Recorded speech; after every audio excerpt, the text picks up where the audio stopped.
കിബറിന്റെ രണ്ടാമത്തെ അടയാളം ഇയ്യാഉലുദ്ദീൻ പറയുന്നുണ്ട്, വീട്ടിലുള്ള ആവശ്യങ്ങൾ മൂപ്പരിക്ക് നിർവഹിച്ചു കൊടുക്കാൻ ഭയങ്കര മടിയായിരിക്കും. ഭാര്യ പറഞ്ഞു, അതിഥികൾ വരുന്നതല്ലേ, തീരെ വയ്യ, നിങ്ങൾ ഒന്ന് ആ ബാത്റൂം തേച്ച് കഴുകിയിട്ടില്ലെങ്കിൽ ഒരച്ച് കഴുകിയിട്ടില്ലെങ്കിൽ ജസ്റ്റ് ഒന്ന് ഫ്രഷ് ആക്കും, ഉസ്താമാരെല്ലാം വരുന്നതല്ലേ, ഞാനാ ബാത്റൂം കഴുകാനോ, നീ എന്താ പറയുന്നത്? മൂപ്പരിക്ക് ഭയങ്കര സംഭവം. അടിച്ചു വാരിയിട്ടുണ്ട് നബി സല്ലല്ലാഹു അലൈഹി വസല്ലം തങ്ങൾ, വീട് അടിച്ചു വാരിയിട്ടുണ്ട്. പാല് കറന്നു കൊടുത്തിട്ടുണ്ട് ആർക്ക്? ഭാര്യക്ക് കുടിക്കാൻ. പാത്രം കഴുകി കൊടുത്തിട്ടുണ്ട് നമ്മളെ നേതാവ്.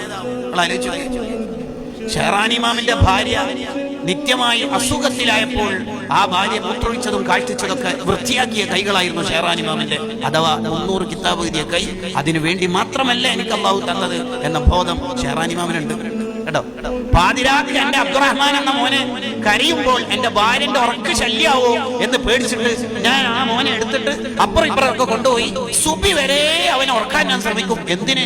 എന്റെ ഭാര്യന്റെ ഒരു സെക്കൻഡ് ഉറക്ക് പോണ്ടാവാം. കണ്ടോ കിബറില്ലാത്ത മനുഷ്യന്മാര് ജീവിച്ചു പോയ മണ്ണാണ് നമ്മുടെ മണ്ണ്.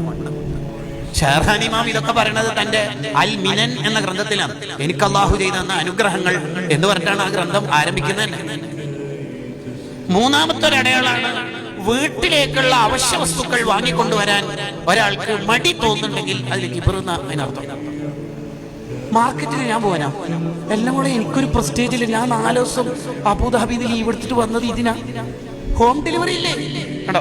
അഹ്മദ് ബിൻ ഹംബൽ റളിയല്ലാഹു അൻഹുവിനെ കുറിച്ചും അവരുടെ മകൻ അബ്ദുല്ലാഹി തങ്ങളെ കുറിച്ചും ആ കാലത്തെ ആൾക്കാർ പറയുന്നുണ്ട്, ടൗണിലൂടെ കക്കിരിയും പത്തക്കല്ലും എടുത്തിട്ട് നടക്കുന്നതാണ് വീട്ടിലേക്ക്. നമ്മളൊക്കെ പച്ച മനുഷ്യന്മാരാണ്. അതെന്നെ നന്നാവൽ എന്ന് പറഞ്ഞാൽ. നന്നാവൽ എന്ന് പറഞ്ഞാൽ നമ്മളെ അബ്ദുള്ളയാവുക എന്നാണ് അതിന്റെ അർത്ഥം. നമ്മൾ അല്ലാഹുവിന്റെ അടിമയാവുക.